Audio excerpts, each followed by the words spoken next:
Good evening. তোমরা সবাই কেমন আছো? আশা করি তোমরা সবাই অনেক অনেক ভালো আছো। আমিও অনেক ভালো আছি।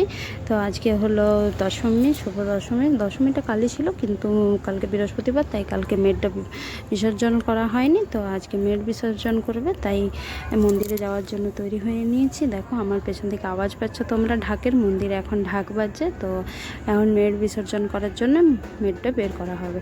চলে এসেছি মন্দিরে। মন্দিরে এখন মাকে সবাই তেল সিঁদুর দিয়ে মানে বরণ করছে। যেরকম মেয়েকে বরণ করা হয় সেরকম মাকেও বরণ করছে। দেখো, তো এই মাকে বরণ করে নেওয়ার পরেই এবারে মেয়েটা নিয়ে বাইরে চলে। দেখো মানে মায়ের মুখটা দেখো কীরকম লাগছে। 4 দিন কীরকম ছিল আর আজকের দিনে দেখো মুখটা কীরকম একদম ছোট্ট হয়ে গেছে। সবাই মিলে এখানে বরণ করছে। আর যেরকম মেয়ের বিয়ের সময় সবাই মিলে করে না, কি ওটাকে বলে জানি না আমি।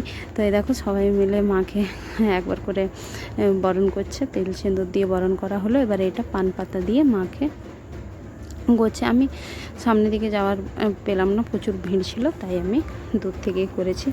তো দেখো এখন একটু মায়ের মুখটা দেখতে পেলাম। সবাই মাকে তো বরণ করছে, তাই আর আগে দিকে গেলাম না। মাকে বরণ করা হয়ে গেছে। মাকে বরণ করা হয়ে যাওয়ার পর এবারে সবাই সিঁদুর খেলবে। তো আমাকে বললো এসো, আমি বললাম হ্যাঁ আসছি। তো বললাম একটু মায়ের ফটোটা ভালো করে তুলে নিই। দেখো মায়ের মুখটা দেখে নিয়ে আমাদেরকেও খারাপ লেগে গেলো। আমরাও যখন বাবার বাড়ির থেকে আসি না, তখন মনটা বেশ খারাপ হয়ে যায় জানো। তো সেরকম দেখছি। দেখো এখানে সব বাতাসা, ভোগের বাতাসা ছুঁড়ে দিচ্ছে। সেই বাতাসাগুলো বাচ্চাগুলো সবাই তুলছে। আমার হাতেও বেশ কয়েকটা ছিল, তো আমার মেয়ে বলছে দাও মা দাও মা, আমি ওকে দিলাম। তো এই তাতাসাগুলো তুলে নেওয়ার, প্রসাদটা তুলে নেওয়ার পর সবাই মিলে সিঁদুর খেললাম।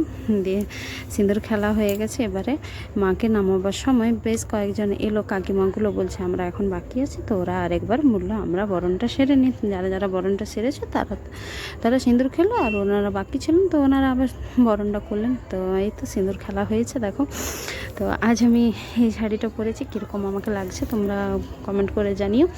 তো মাকে বরণ করা হয়ে গেছে সবার কারণ দিয়ে। এই যে জামাইবাবু এসছে, এবারে মাকে নামাবে নিচে।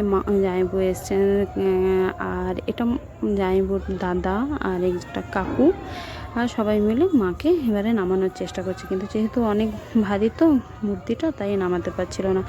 আর জামাইবাবুরও খুব একটা শরীরটা ভালো নেই জানো। জামাইবাবু আজকাল বসা ওঠাটা খুব একটা করতে পারে না। দিয়ে কাকু, জামাইবাবুর আরও দাদা, তারা সবাই মিলে মাকে নিচে নামালেন।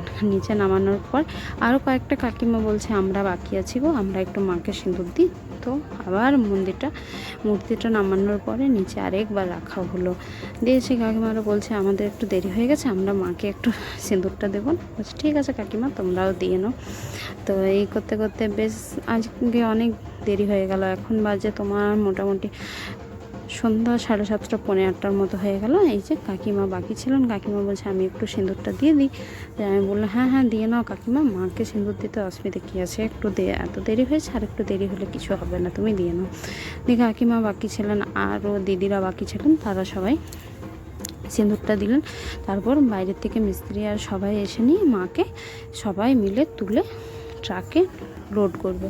তো দেখছো সবাই মিলে এখন তুলে মাকে নিয়ে যাওয়ার চেষ্টা করছে, কিন্তু প্রচুর ভারী জানো। সবাই মিলে তুলতে পারছিল না, বলছে যদি কোনো মতে হাত থেকে পড়ে কোথাও একটু ভেঙে যায় আর হয়ে যায়। তো ফাইনালি সবাই মিলে কোনো মতে তুলে ট্রাকে এবারে লোড করেছে। তো ট্রাকে তোলা হয়েছে। এবারে জেনারেটর, লাইট সমস্ত কিছু দিয়ে, বাঁশ দিয়ে, দড়ি দিয়ে ভালোভাবে মাকে বাঁধাবান্ধি করে নিয়েছে। আর এই বাচ্চাগুলো বলো না, আগে বলছে আমরাই চেপে নিই। বললাম হ্যাঁ তোরাই তো চাপবি, যাবি তোরাই তো, একটু দাঁড়া, তোদেরকে চাপিয়ে দিচ্ছি, আগে ভালো করে ঠাকুরটাকে তুলে নে, তারপরে ওকে ভালো করে বাঁধুক, ধুনোটা জ্বালাক, একটা ভালো করে শতরঞ্জি পেড়ে দেখ, যেটাতে তোমরা বসবে। দিয়ে বাচ্চাগুলো খুব বদমাশি করছিল জানো।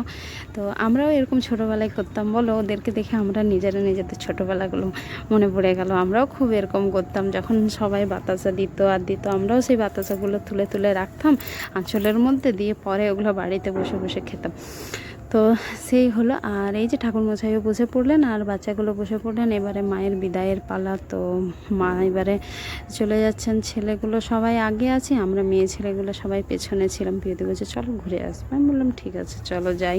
তো বললাম এই 4 দিন মা ছিলেন, অনেক ভালো ছিল। সকাল সকাল চান টান করা, খুব তাড়াহুড়োর মধ্যে রেডি করা, প্রতিদিনই পুজো দিতে যাওয়া, আর মন্দিরটা অনেক কাছে জানো তো, ঘর থেকে সমস্ত কিছু আওয়াজ আর সব শোনা যায়। তো আজ এত ফাঁকা লাগছিল যে কিছু বলার নেই। পুজোতে 4টা দিন খুব ভালো কাটলো। তো আর এবারে তো আরও একটা দিন বেশি হয়ে গেছিলো, যেহেতু বৃহস্পতিবার, তাই তো আর বিসর্জন করা হয়নি বৃহস্পতিবার দিন। আজ হলো শুক্রবার, তো আজকে মাকে বিসর্জন করে দেওয়া হলো। তো আমরা সবাই হাঁটতে হাঁটতে চলে এলাম। এটা মেন রোডের উপর চেপে গেছি, দেখছো রোডটাতে প্রচুর ভিড়। আর দুমকাতের ভেতরের রোডগুলো খুবই ছোট ছোট, মানে খুব সরু, 2 লাইন তো নয়, মানে সিঙ্গেল রোড, তাই ভিড়টাও একটু বেশি। তো আমরা সবাই হাঁটতে হাঁটতে, আর দেখছো ঠাকুরের মুখে এমনভাবে লাইটটা দিয়েছে যে কোনোভাবেই মায়ের মুখটা আর স্পষ্ট আসছে না। আমি অনেকবার চেষ্টা করলাম কিন্তু না। তো ফাইনালি হাঁটতে হাঁটতে চলে এলাম। তো আমি আর দিদিভাই আমরা সবাই একসাথে হাঁটছিলাম। তো দিদিভাই একটু কোনো সময় আগে এগিয়ে যাচ্ছিলো, আমি একটু কোনো সময় পিছিয়ে যাচ্ছিলাম। তো দেখো দিদিভাই আসছিলো, দিদিভাই খালি পায়ে হাঁটছিলো। তো দিদিভাই খালি পায়ে হাঁটতে পারে না, ওর পায়ে ব্যথা, তো সবসময় জুতো পরেই থাকে। বলছে না মাকে বিসর্জন দিতে যাচ্ছি, তখন আর জুতোটা পরবো না। বললাম ঠিক আছে। তো এই হলো এটা হলো গোপাল মন্দির। আর এই দুমকাতে জানো প্রচুর মন্দির, আর মন্দিরগুলো খুব সুন্দর দেখতে, জানো বাইরের থেকেও খুব সুন্দর দেখতে। এই পাশে আছে গোপাল মন্দির, আবার এই পাশে আছে রাধাকৃষ্ণর মন্দির। মন্দিরগুলো খুব সুন্দর সুন্দর দেখতে, জানো। আমাকে পিয়দি বলছিল চলো আরেকদিন তোমাকে নিয়ে যাই বাজারে।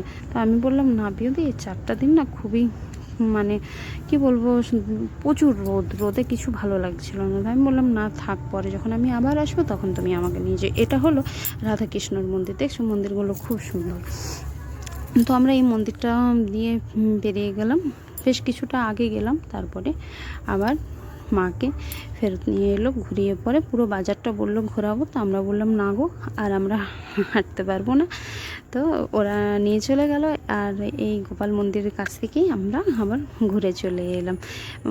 দিদিভাইয়ের কাকিমা, ওর ননদরা সবাই গিয়েছিল।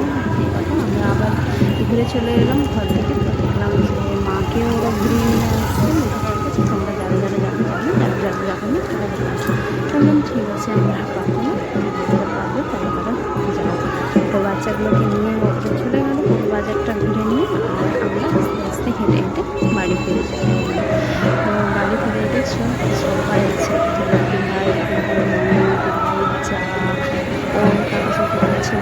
সবাই আছে, সবাই খুব ভালো, খুব ভালো লাগে। আর এই 4টা দিন খুবই মজা করলাম। কী বলবো, যতটুকু পেরেছি তোমাদেরকে আমি ভিডিওতে দেখিয়েছি। এই যে নিজের মনের যে অনুভূতি, যেটা ভালো লাগে সেটা তো সবাইকে বলে বোঝানো যায় না, তাই তোমাদেরকেও যতটা পারলাম শেয়ার করলাম, দেখালাম। তো ফাইনালি আমরা চলে এলাম মন্দিরের ভেতরে। আজ মন্দিরটা পুরো ফাঁকা, একদম কোনো আওয়াজ নেই, কিছু নেই, পুরো ফাঁকা ফাঁকা লাগছে, তো কিছু ভালো লাগছিল না। তো মন্দিরে ঢুকলাম, ঢুকে আর ওদের বিসর্জন করে আসার পর এখানে মুড়ি, পকোড়ি আর বুটের ঘুগনি হয়। এ দেখো মুড়ি রাখা আছে বস্তার মধ্যে, এখানে পকোড়ি ছাঁকা হয়েছে, আর এই বড় গামলাটার মধ্যে ঘুগনি আছে। এ দেখো পিওদি বেশ ঠোঙার মধ্যে মুড়ি পকোড়ি ঘুগনি খাচ্ছে। আর ওদের দেখছো ঠোঙাগুলো বেশ সুন্দর বানানো হয়েছে, দেখো ঠোঙাগুলো বানিয়ে রেখেছে, খুব ভালো লাগে এরকম। তো খাওয়া দাওয়া করে চলে এলাম ঘরের মধ্যে, আর প্রচুর গরম দিচ্ছে। ঘরে এসে পরে চেঞ্জ করে নিলাম, মুখটা এখনও ধুইনি, সিঁদুরটা পুরো মুখে হয়ে গেছে। তো খাওয়া দাওয়া করে চলে এসেছি। 4 দিন তো প্রচুর মজা করলাম, খুব ভালো লেগেছে। তোমাদেরও কেমন লেগেছে ভিডিওটা তোমরা আমাকে লাইক কমেন্ট করে জানিও। আর তোমাদের কোথায় কোথায় পুজোটা হয় সেটাও তোমরা বলো, কে কীরকমভাবে 4টা দিন পুজো কাটালে, দেখলে, কোথায় কোথায় ঘুরতে গেলে। শুভরাত্রি, গুড নাইট, তোমরা সবাই ভালো থাকো, সুস্থ থাকো, আবার দেখা হবে না।